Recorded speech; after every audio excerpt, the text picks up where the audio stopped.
With that, such power was given him then, he took the Son of God up to a mountain high.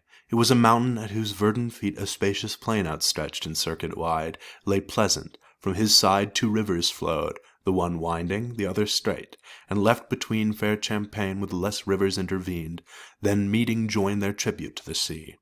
Fertile of corn, the glebe of oil and wine, with herds the pastures thronged, with flocks the hills, huge cities and high-towered, that well might seem the seats of mightiest monarchs. And so large the prospect was, that here and there was room for barren desert fountainless and dry. To this high mountain top the tempter brought our Saviour, and new train of words began.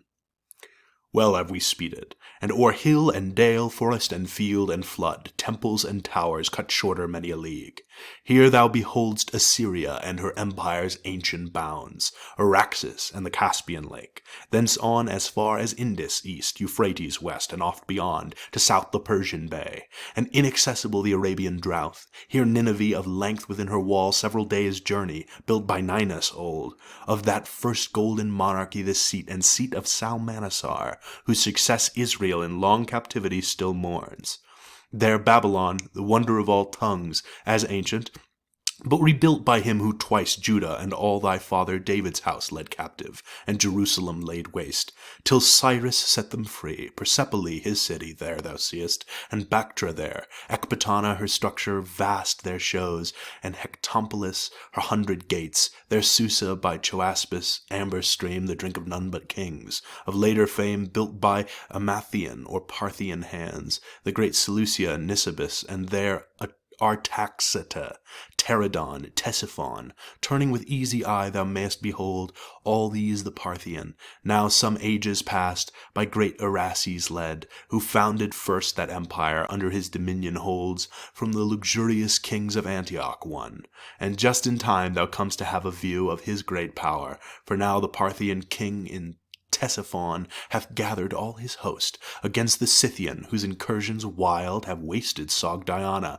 To her aid he marches now in haste. See though from far his thousands, in what martial equipage they issue forth, steel bows and shafts their arms, of equal dread in flight or in pursuit, all horsemen, in which fight they most excel. See how in war like muster they appear in rhombs and wedges, and half-moons and wings.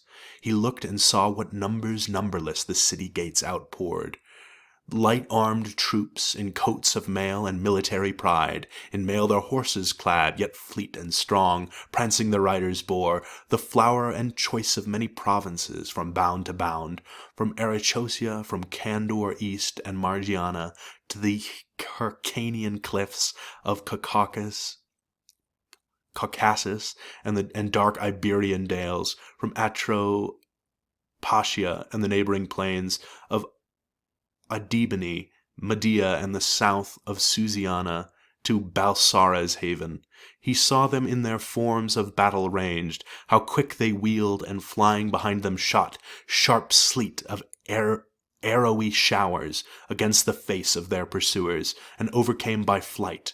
The field all iron cast a gleaming brown, nor wanted clouds of foot, nor on each horn cuirassiers, all in steel for standing fight. Chariots or elephants endorsed with towers of archers, nor of laboring pioneers, a multitude with spades and axes armed, to lay hills plain, fell woods or valleys fill, or where plain was raise hill, or overlay with bridges rivers proud, as with a yoke. Mules after these, camels and dromedaries, and wagons fraught with utensils of war. Such forces met not, nor so wide a camp, when Agrican, with all his northern powers, besieged Albracca, as romances tell, the city of Gallifron, from thence to win the fairest of her sex, Angelica. His daughter sought by many prowest knights, both Paynim and the peers of Charlemagne. Such and so numerous was their chivalry, at sight whereof the fiend yet more presumed, and to our Saviour thus his words renewed. That thou mayest know I seek not to engage thy virtue, and not every way secure, on no slight grounds thy safety, hear and mark to what end I have brought thee hither, and shown all this fair sight, thy kingdom thou foretold by prophet or by angel, unless thou endeavor as thy father David did, thou never shalt obtain, prediction still in all things, and all men, supposes means, without means used, what it predicts revokes. But say thou wert possessed of David's throne, by free consent of all, none opposite, Samaritan or Jew. How couldst thou hope long to enjoy it quiet and secure between two such enclosing enemies, Roman and Parthian?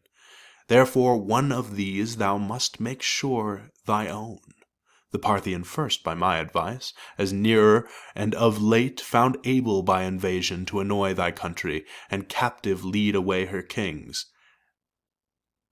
Antigonus, and old Hyrcanus bound, Maugre the Roman, it shall be my task to render thee the Parthian at dispose. Choose which thou wilt, by conquest or by league, by him thou shalt regain, without him not, that which alone can truly reinstall thee in David's royal seat, his true successor, deliverance of thy brethren, those 10 tribes whose offspring in his territory yet serve in Habor, and among the Medes dispersed 10 sons of Jacob, 2 of Joseph lost, thus long from Israel, serving as of old their fathers in the land of Egypt served, this offer sets before thee to deliver. These, if from servitude thou shalt restore to their inheritance, then, nor till then, thou on the throne of David in full glory, from Egypt to Euphrates and beyond, shalt reign, and Rome or Caesar need not fear. To whom our Saviour answered thus unmoved: Much ostentation vain of fleshly arm and fragile arms, much instrument of war, long in preparing, soon to nothing brought. Before mine eyes thou hast set, and in my ear vented much policy and projects deep, of enemies, of aids, battles and leagues, plausible to the world, to me worth naught. Means I must use, thou sayest, prediction else will unpredict, and fail me of the throne. My time I told thee, and that time for thee were better farthest off is not yet come. When that comes, think not thou to find me slack, on my part aught endeavoring, or to need thy politic maxims, or that cumbersome luggage of war there shown me, argument of human weakness rather than of strength. My brethren, as thou callest them, those 10 tribes, I must deliver, if I mean to reign, David's true heir, and his full sceptre sway, to just extent over all Israel's sons. But whence to thee this zeal? Where was it then for Israel, or for David, or his throne, when thou stoodst up his tempter to the pride of numbering Israel, which cost the lives of 70,000 Israelites by 3 days' pestilence? Such was thy zeal to Israel then, the same that now to me, as for those captive tribes, themselves were they who wrought their own captivity, fell off from God to worship calves, the deities of Egypt, Baal next, and Ashtaroth, and all the idolatries of heathen round, besides their other worse than heathenish crimes. Nor in the land of their captivity humbled themselves, or penitent besought the God of their forefathers, but so died impenitent, and left a race behind, like to themselves, distinguishable scarce from Gentiles, but by circumcision vain, and God with idols in their worship joined. Should I of these the liberty regard, who freed as to their ancient patrimony, unhumbled, unrepentant, unreformed, headlong would follow, and to their gods perhaps of Bethel and of Dan? No, let them serve their enemies, who serve idols with God.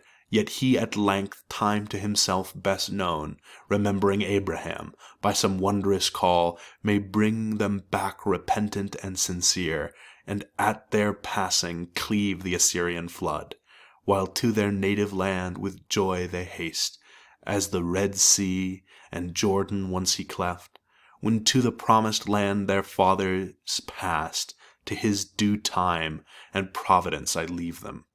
So spake Israel's true king, and to the fiend made answer meet, that made void all his wiles. So fares it when with truth falsehood contends.